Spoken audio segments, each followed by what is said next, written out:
Hello everyone and welcome to our module on the knee. The knee is a joint between the upper and lower leg, and the major structures in the knee are listed on this slide. It consists of four bones.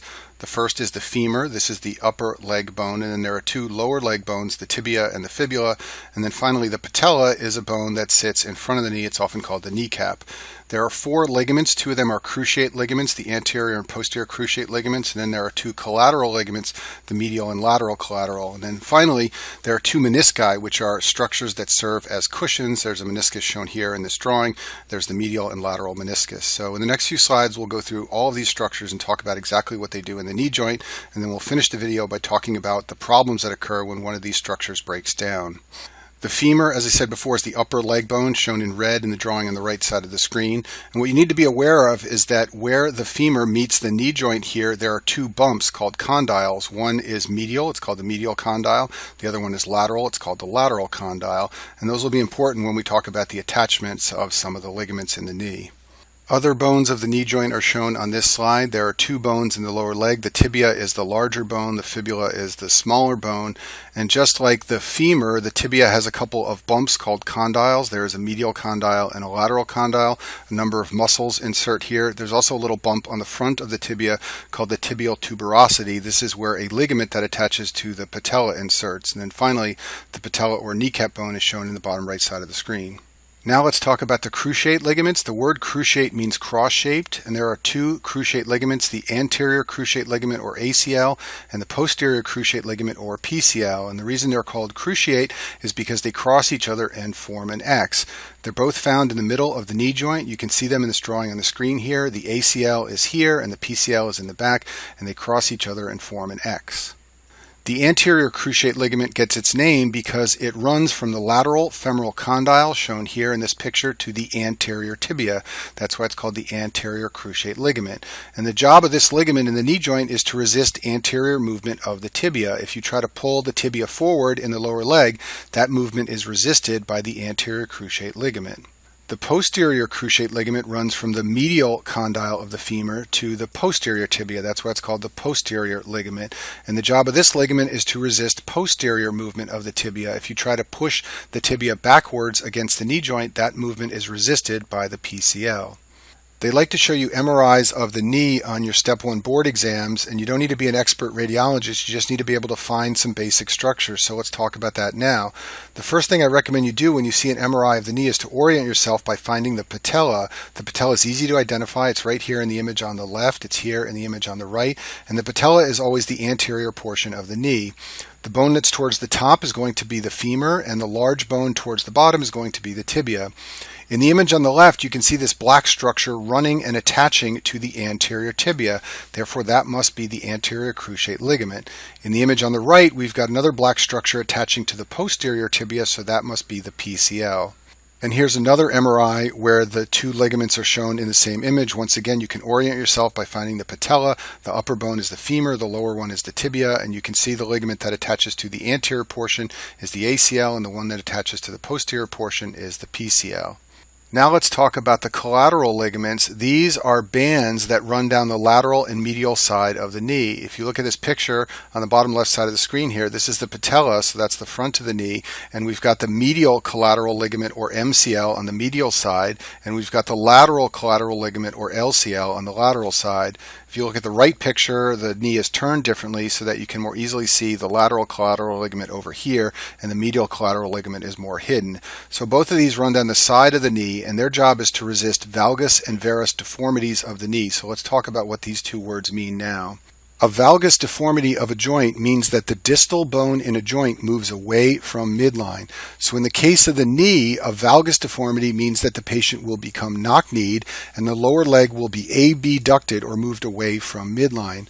Shown on the screen is a drawing of a valgus deformity, and you can see that this person's knee is pushed towards the middle so that the person is knock-kneed. The lower leg is pushed away from the midline or out. That means the lower leg is abducted.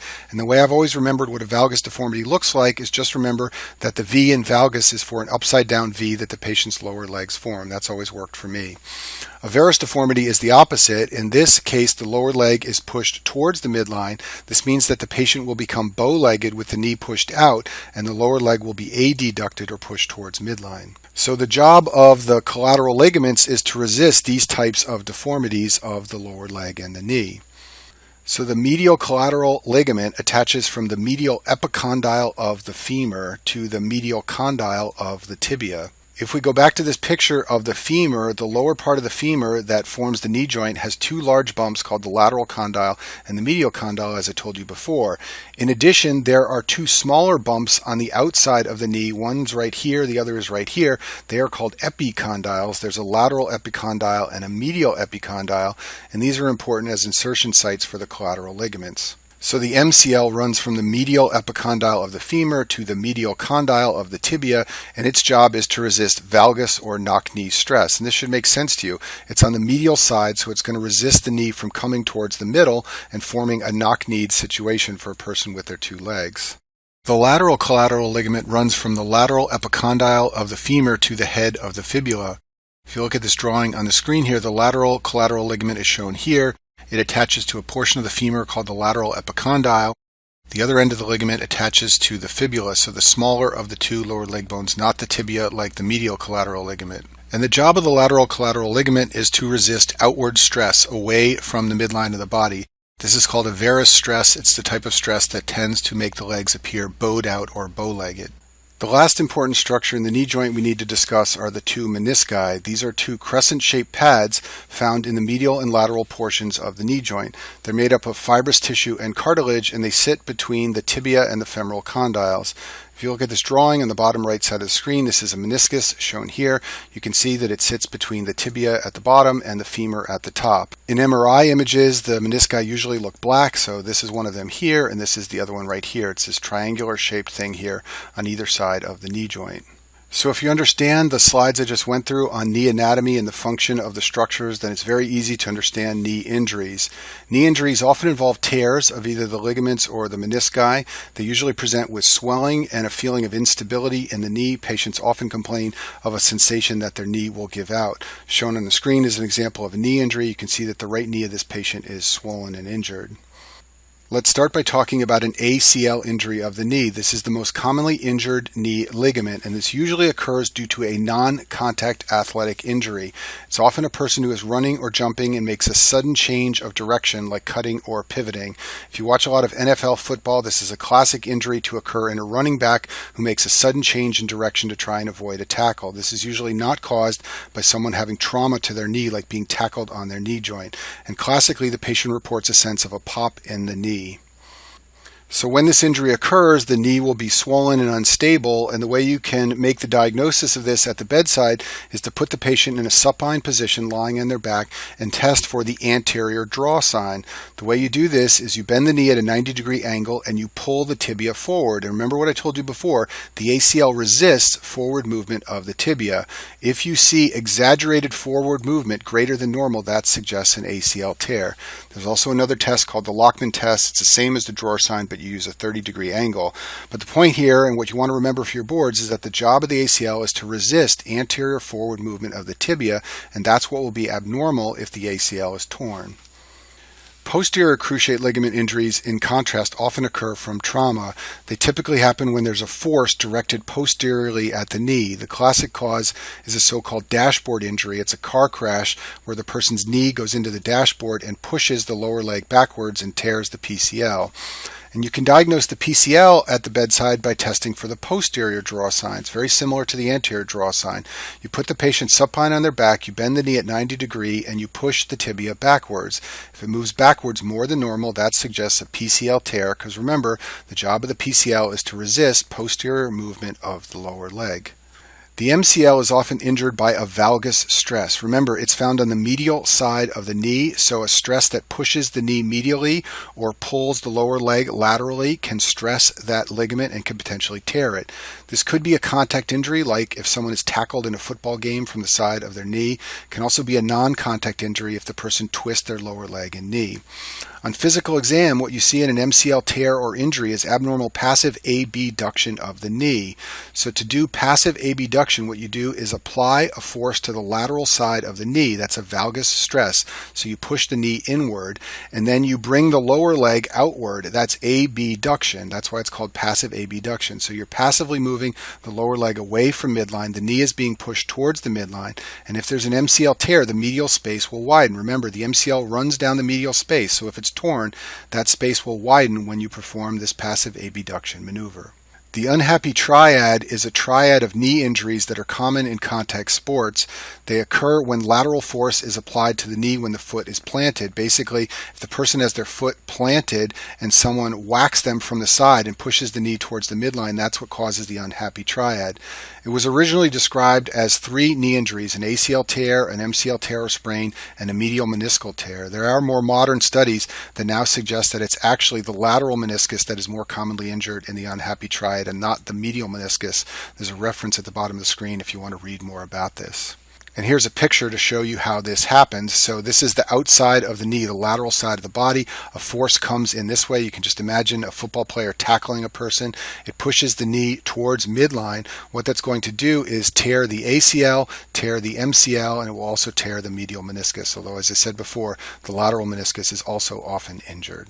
It's hard to injure your lateral collateral ligament in isolation. That's because it's on the outside of the knee, as shown here in this drawing. So you need a force on the inside of the knee, and this is very uncommon in sporting events. It's very unusual for someone to get between the legs of a player and push outward. So therefore, you rarely see an LCL injury in isolation. It often occurs with massive trauma to the knee that just damages lots of ligaments, including the LCL. The physical exam finding with an LCL injury is abnormal passive adduction. So this is the opposite of what we talked about for an MCL injury. To test passive adduction, what you do is apply a force to the medial side or the inside of the knee. That's a varus force, and the lower leg is pulled towards midline. That's adduction. And when you do this, you will stretch the lateral space of the knee, and it will widen more than usual if the LCL has been torn. The medial or lateral menisci can be torn. This often happens when the foot is planted and there's a sudden change in direction and a twisting of the knee. It often happens in sports like soccer or basketball. The patient presents with pain and swelling following their injury, just like most knee injuries, although the pain may be worse with twisting or pivoting, which are motions that put special stress on the menisci. The bedside test for a meniscal tear is called the McMurray test. To do this test, you put the patient supine. So for example, if this is the head and these are the arms, you have the patient lie supine. The patient then bends at the hip and flexes the knee. The examiner puts one hand on the knee and one hand on the lower leg. The examiner then extends the knee so that the leg becomes straight while rotating the foot. And if there's a pain or pop, this is called a positive McMurray test. If you do this when you are internally rotating the tibia, meaning you are twisting the foot toward the midline, this is testing the lateral meniscus. If you do this when you are twisting the foot away from midline, that's called external rotation, then you are testing the medial meniscus. I'll finish this video with a couple of knee injuries that don't involve the menisci or the ligaments. So first, let me make a general point here. The knee is an example of a synovial joint. There are many synovial joints in the body. These joints connect bones and have a synovial membrane, and they're filled with synovial fluid. This is a drawing of what one would look like on the screen here. This is the synovial membrane, and there is fluid in the joint space. So synovial joints like the knee often are surrounded by bursa, which are small sacs that also have a synovium. And the role of the bursa is to serve as a cushion between bones and tendon and muscles. And there are 4 bursa that are found near the knee. And shown in this picture is a generic example of what a bursa looks like. So if you've got 2 bones here and they're surrounded by a synovium, on the outside you've got these little sacs called bursa, and they are sort of slippery and mobile sacs that cushion the space between tendons, ligaments, and the bones. So prepatellar bursitis is inflammation of the prepatellar bursa, as the name implies. This often happens when people repeatedly kneel. It's sometimes called housemaid's knee because housemaids are often kneeling, and this causes damage and inflammation to the prepatellar bursa, and that leads to prepatellar bursitis. There are, however, other causes besides trauma, things like infection and gout. It presents as pain with activity of the knee, swelling anterior to patella, and warmth. Very easy to diagnose, usually treated just with NSAIDs. Another knee condition is called a Baker's cyst or a popliteal cyst, and it's called a popliteal cyst because it consists of a fluid collection in the popliteal space at the back of the knee. In a Baker's cyst, fluid collects in the bursa between the gastrocnemius and semimembranosus muscle tendons. If you look at this picture on the right side of the screen here, the gastrocnemius is in the lower leg, the semimembranosus is in the upper leg. They both have tendons that insert in the back of the knee, and there is a bursa found there called the gastrocnemius semimembranosus bursa. And if it fills with fluid, that's what causes a Baker's cyst. Now, what you need to know about this condition is that this bursa between these two muscle tendons often communicates with the synovial space of the knee. So people who have chronic joint disease of the knee and any form of arthritis often have fluid accumulate in this bursa. So for example, people with degenerative osteoarthritis or inflammatory arthritis or any type of joint injury will often go on to develop a Baker's cyst because the synovial space of the knee will communicate with the bursa behind the two muscle tendons. These cysts are often small and asymptomatic. They're sometimes felt on physical exam. They're also sometimes detected when the knee is imaged for an unrelated joint symptom. They can cause posterior knee pain, which should make sense to you. They're found in the back of the knee. Sometimes the pain is worse with standing. Sometimes it's worse with activity. And occasionally these cysts will rupture and cause acute pain in the lower leg that can mimic a deep vein thrombosis. And if you just remember that these types of cysts often happen in people who have knee inflammation, then it's easy to remember that these are common in patients with rheumatoid arthritis, which often involves the knees. Shown on the screen are two MRI images of very large Baker's cysts. You can see the white fluid collections in the back of the knee. That is a Baker's cyst.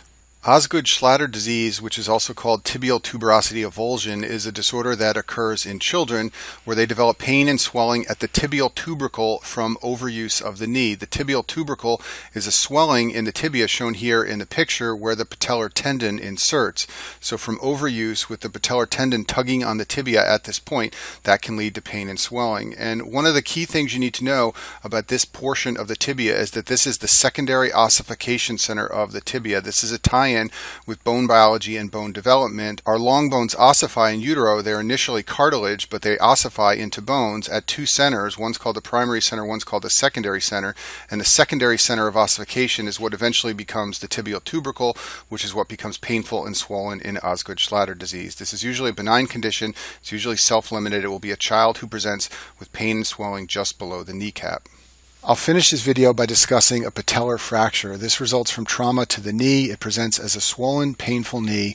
And what you want to always remember about this for step 1 of your boards is that patients with a patellar fracture cannot extend their knee against gravity. To understand why this is the case, let's look at the drawing on the bottom right side of the screen. The patella connects the quadriceps tendon above to the patellar ligament below, which attaches to the lower leg. So when patients try to extend their lower leg or extend their knee, the force from the quadriceps is transmitted through the patella bone. So if there's a fracture, the patient won't be able to extend their knee against gravity.